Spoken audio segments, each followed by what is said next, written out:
Hey guys, DJ here at Top Tech Cards and Games. I just finished my Performapal Performance deck, so I thought I would do a quick deck tech on it. I mean, it's the same deck as before, really. Like, the overall idea of the deck is pretty similar to the Pepe Pendulum Perform Mage deck from before, except now you play with Performapal monsters that are very, very strong and let your deck do a little bit more broken stuff than it could before. And with the introduction of some sweet extra deck cards, we have a little bit more of an ability to set up some bonkers turn 1 boards. So, first off, we have 3 Performapal Skullcrobat Jokers. This card's just obviously insane in Performapal decks. It's a Stratos. With it in conjunction with the other Performapal cards, this deck has just an insane amount of consistency. This card is just an automatic 3 of in the deck for a pretty good reason. Next, we have 3 Pendulum Sorcerer. Pendulum Sorcerer is the most powerful new card, probably, though I'm not positive you need 3 of them. I haven't seen a reason to cut one yet. It's very searchable, though. In general, I'm very happy to be playing 3, but it's a card that, like, if you draw multiples of, you can use one as a scale, but in general, your low scale is already going to be taken up by Monkey Board. So it's a little bit worse as a scale. So in general, you just want the ones that you're going to summon, which is not... It's not, like, amazing to have multiple copies, and after one resolves, you get like a Joker and then a Monkey Board, so you're pretty set to have another. But anyway, when this guy is special summoned, you get to destroy up to 2 of your cards. Then for the monsters you destroyed, you search a Performapal card, except for Pendulum Sorcerer, from your deck to your hand. This is extremely relevant because it lets you protect yourself from stuff like Wavering Eyes by clearing your Pendulum Scales, and setting you up for next turn by getting like Monkey Board, Joker, or even something like Lizard Draw, Guitar Turtle, so you can draw 2 cards and keep going on. So it's just really strong. It lets you protect yourself from different things, lets you find different combo pieces, and if you haven't used your normal summon before you Pendulum, it can let you search up the Crobat Joker to, extend even more plays. Next up, we have 3 Monkey Board. Monkey Board is an important card in this deck. It's basically a reinforcement of the army plus a Pendulum Scale. It's an all-in-one Pendulum setup since it searches out another Performapal card when you put it into your Pendulum Zone that turn. So it can search up Lizard Draw and Guitar Turtle to give us an automatic Pendulum setup. So this is just an automatic 3 of in my eyes. With Joker, you can just set up your scales for free with this guy searching one of these. And I think that's just too good of an effect to give up on. Plus, you can destroy it when it's in your Pendulum Zone with the Sorcerers so that you can set up an extra spot to get another search the next turn. For our other Performapals, we have 2 Lizard Draws and 1 Git Turtle. This is sort of necessary, I guess, because I wanted to make sure I could summon 3 times with my Monkey Boards, but games don't really go 3 turns very often, and if they do, you can set up your scales other ways. But in general, I wanted all my Monkey Boards to be relevant cards, and I actually like having multiple Lizard Draws a lot. Like, they're slow upstart goblins. I can play 1 each turn. And Guitar Turtle is just a great effect because it gives you some extra cards for free without having to get rid of anything on your board. So I like that ratio a lot. If you're looking for space in the deck, you could definitely cut a Lizard Draw. Next up, we have the Perform Mage cards. We have 3 Damage Jugglers, 3 Plush Fire, 2 Hat Tricker, Trick Clown, and a Mirror Conductor. We play 1 Mirror Conductor so that we have the ability to set up our scales, whatever we need, off of Damage Juggler, as well as it has a lot of utility, clearing stuff like Ignisters and other monsters with lopsided stat values. So it's just a lot of utility to pack into 1 card just for the cost of 1 slot, and at worst, it's a level 4 body. Trick Clown is just a great play extender. Just really lets us make a lot of extra monsters. Sometimes you'll go through 4 extra deck cards on turn 1, and that's really, well, more than 4, but leave 4 of them on the field at the end of turn 1. It's just really important to the deck to have the ability to get this extra mileage. I'm playing 2 Hat Tricker because it lets you have more ways to deal with your opponent's turn 1 boards. Like, regularly, your opponent's setup will look something like Cyber Infinity, Rafflesia, maybe something else. And one of the ways to force through that is to put an Exceed in play before your opponent, or before you Pendulum Summon, so your opponent has to deal with that. Because if they don't, you're gonna Dire Wolf or Castell their Infinity or whatever, or to get rid of their Rafflesia, so they just have the Infinity negate. And it's just very important that you can start pushing your way through your opponent's board before you Pendulum Summon, so that you can make the plays that you really appropriately need to make. It also lets you deal with your opponent's Floodgates pretty well against those sort of matchups. So just an extra way to deal with those cards. Finally, the 3 Plush Fires and 3 Damage Jugglers. Plush Fires is really strong with Luster Pendulum and with Wavering Eyes to create, power plays, combo plays, as well as a really strong card with Sorcerer. If we summon Sorcerer with our Plush Fires in play, We can pop them from the field and still keep the same number of cards on the field while floating a free search. Same thing if they're in our pendulum zone, we can pop them with the sorcerer and still get both of our searches. Just adds a whole other dimension to the deck. It's very powerful. Next we have the Draco engine. There's 3 Lusters, 2 Vectors, and 1 Master Paladin. Or Master Pendulum, oops. Master is kind of underwhelming actually, but he gives you a lot of utility with Ignister, being able to special summon a monster that you can use to make any Exceed that you want. And it's just too good to pass up, as well as just being a way to guarantee you get a 3 scale with Clash of the or Draco Face Off, whatever its name is. Just giving you a lot of utility for 1 card, and again, the worst case scenario is it's either a Pendulum Scale or just a level 4 body. Its effect in the Pendulum Zone is not the worst thing ever. It lets you pop a card in either player's Pendulum Zone once while it's face up on the field.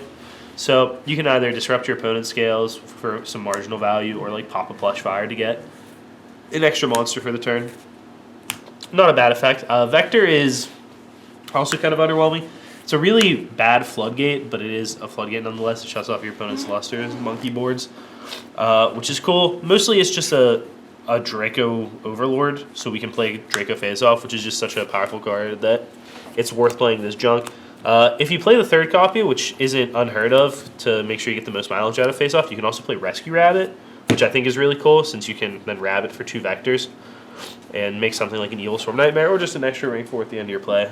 Then we have the 3 Lusters. Not much can be said about Luster that has one already. It's just a really good card in Pendulum decks. It gives you extra resources to work with. It makes Ignister. Ignister summons it. Just really what you want in a card. And then finally we have 1 Gigabyte. This guy is searchable by King of Fairlimps. We're not going to use our normal summon ever for like a Palomero, so it's not worth playing him. And Mask Chameleon is okay, but with Draco Face-Off we have plenty of access to Luster, so we don't really need help to make Ignister. I wanted an extra Reptile, and this does the same thing as Hat Tricker does basically, in letting us either extend plays or force through an Exceed before we use our Pendulum Summon to break up our opponent's board. On to spells, we have 3 Wavering Guys, 3 Draco Face-Off, 3 Instant Fusion, and Foolish Burial. Draco Face-Off and Instant Fusion both serve basically the same purpose. They both suck to draw multiples of, since you can only play 1 per turn, and that is one of the problems with this list, but they give you extra cards to work with, so again, you can either push through your opponent's board or set up better yourself. Instant Fusion lets you basically just make a free any rank 4 you want to after you've already made your first Pendulum push, as well as being just a really strong comeback card, since it is a 1 card Castell, Direwolf, whatever, to deal with your opponent's board.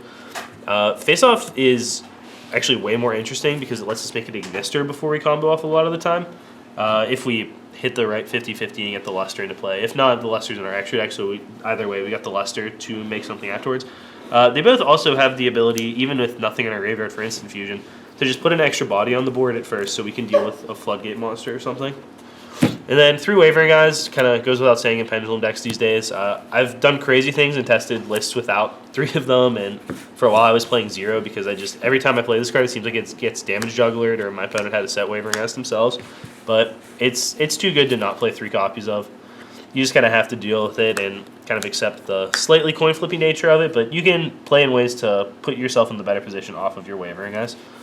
And then finally, Foolish Burial. Foolish is just really good with the Performapal engine in your deck at any time, being able to dump Damage Juggler and then search for whichever piece you want.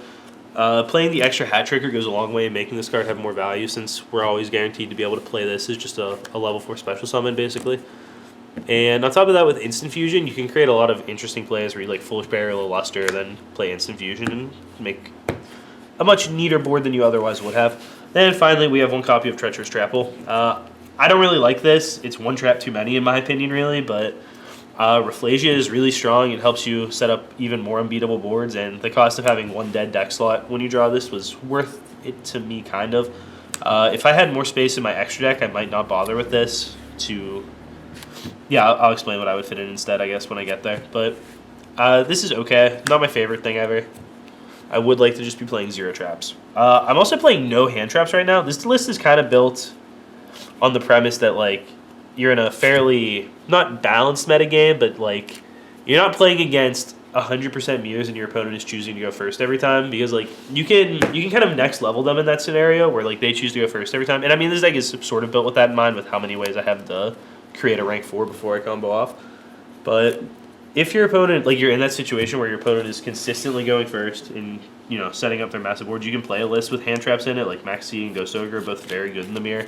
Veiler's not bad either, so like you could easily slot these in over some of the extra level 4 special summons or Treacherous Trap Hole or Instant Fusions and Draco Face-Offs, just cards like that. You could easily fit some of these cards in to alleviate that issue. But I kind of chose to take a middle ground approach. I don't want my deck to only be good going second or first, so I played enough cards to help me break my opponent's board and enough cards to just help me extend my plays. Kind of all multifaceted cards except for the Treacherous, which is really only good if I go first and go off, or if I can clear my opponent's board and make a Rafflesia. If you draw the Treacherous, it is what it is. It kind of sucks, but oh well. Let's just get into the extra deck. I have 3 Instant Fusions, so I have 2 copies of Norden. This is the main reason I actually only wanted to play 2 Instant Fusions for a while, because the extra deck slot you get back by cutting this guy, one of these guys anyway, is so crucial to being able to fit in more combos and stuff, just more powerful setups. But Instant Fusion is tested so well, it's been such a good card consistently for me that I wanted 2 copies of it and 3 Instant Fusions. I might change my mind on this. I do want to fit something else in my extra deck, so we'll see where we can get that. Then we have 1 copy of Dinoster. Dinoster is just another really interesting card. Lets you create a lot of damage. Put very strong, hard to deal with boards on the table. Not a necessary card either, most likely. He's come in and out a couple times, but I wanted to try him some more. 2 copies of Ignister. Ignister is used kind of as a combo card in this version sometimes, rather than just a card to exclusively clear my opponent's board. With the introduction of Master, this guy can get you just, you kind of float a 2800 body on top of getting a rank 4. So 2 seemed kind of necessary now. 1 was serviceable before, but the way this deck is being played currently, I think 2 is necessary. Then we have some standalone defensive rank 4s with the Traptrix Rafflesia and a number 106 Giant Hand. Just both these cards are, we put 2 monsters on the board and we set up ways to stop our opponent from dealing with our table, or board rather, what we put on the table, jeez. So they're just powerful effects to include. Rafflesia is pretty good. Giant Hand's okay. I don't know.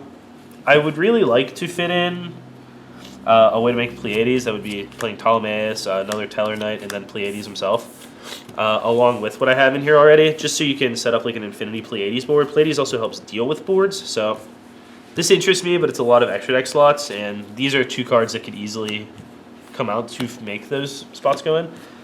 Next we have our 2 generic rank 4s to help us deal with boards, 1 Direwolf and 1 Castel. These cards are just necessary to deal with whatever your opponent puts on the table. Also clear floodgates, so you just have to play both of them. Like you're not given. You start with 13 extra deck slots. Really, those cards have to be in. Trapeze Magician, just another good card to both protect your board and deal damage. Trapeze Magician protects your board in the weirdest way. Like if you have it up, your opponent can't really make like just stiff. Some of their exceeds, like some options that they have, they wouldn't want to make. Because you would be able to force them to double attack, so they just lose their battle phase, basically. It also is a fairly strong floater at protecting your life total. For that same reason, your opponent's either not going to attack with their monsters, and if they do, this guy gets another Perform Edge, so it just creates a pretty good wall. It also just creates OTKs, so too good to cut in my eyes. Evil Swarm Nightmare follows the same philosophies like Rafflesia and Giant Hand, except you can only make it with Darks. So this guy's stock goes up more if you play the 3rd Vector and if you play Rescue Rabbit, but it's easy enough to get Dark in this list already, so I left him in. Been a very strong effect. One of the things I don't know if everyone knows about this guy is you can use his effect multiple times per turn. So if your opponent tries to make like a Castel, you can flip it down, then if they Pendulum Summon, you can still flip their guys down there too, which makes it just super, super versatile. Then we have 1 King of the Fairlamps. King of Fairlamps is just kind of important because we can detach monsters that we want to use more than once, basically. Like if you wanted to, let's say, put like a Luster into our grave, or I guess a Luster is a bad example, but something that we wanted instant fusion back to use a second time, or even if we just needed to get a guy into our grave to instant fusion back, this lets us do that, as well as adding Gigabyte to our hand to let us special an extra time. For this reason, this card alone, like maybe a second Gigabyte's better than the second hat trigger. I haven't really decided on that yet. But, if you draw the first Gigabyte, then you have to get Lizard Draw with this guy, when maybe a second Gigabyte would let you play more. So, pros and cons to each option. And finally, we have the Cyber Infinity engine. We have Ptolemaeus, Cyber Dragon Nova, and Cyber Infinity. Like I said, a second Ptolemaeus, Deltaros, and Pleiades are cards that I would really like to fit. These cards either help deal with boards in the case of both Deltaros and Pleiades, or, protect your board very well for Pleiades. So that's very strong. Master or Magister Paladin is also a very strong card. But the search effect hasn't been super relevant because like games don't really extend long enough for you to get a lot of value out of it. And when you just play it turn one, you kind of like you search an extra, what's his name? Jeez, extra Joker, and it's just like, you didn't get that far there. Like, yeah, you have an extra body in play. Yeah, you can get back your luster or whatever and keep going, but I probably was able to kill you either way. So I'm not 100% sure that this guy is worth a slot. Something that I've had moderate success with in versions of this deck is Ouroboros, but I don't think it's really worth a slot anymore. And my favorite card in this deck when you use Dino Stir, but doesn't really pan out that often, or rather there's just not a reason to summon it that often, is Felgrand. It's very easy to get your turn one like Infinity, Rafflesia, plus a Felgrand board if you fit this guy in your extra deck, but you could also just make 2 more rank 4s in that situation most of the time, and that's probably just better. So yeah, there's the list, extra min. There's plenty of things you can change in it, like I said, but I do think this is a pretty good spot to start with. So let me know what you guys think down below. If you have any questions about playing the deck or playing against the deck, I'd be more than happy to help you out. I will be doing some other new videos. I'm going to do Mermails soon. I really like that deck, though it's barely Mermails, more like Atlanteans now, I guess. But I think that deck's really cool and it's a lot of fun, so I'm going to mess with that one after this. And if you guys want to see some gameplay or something, let me know down below. Thanks so much for watching, guys.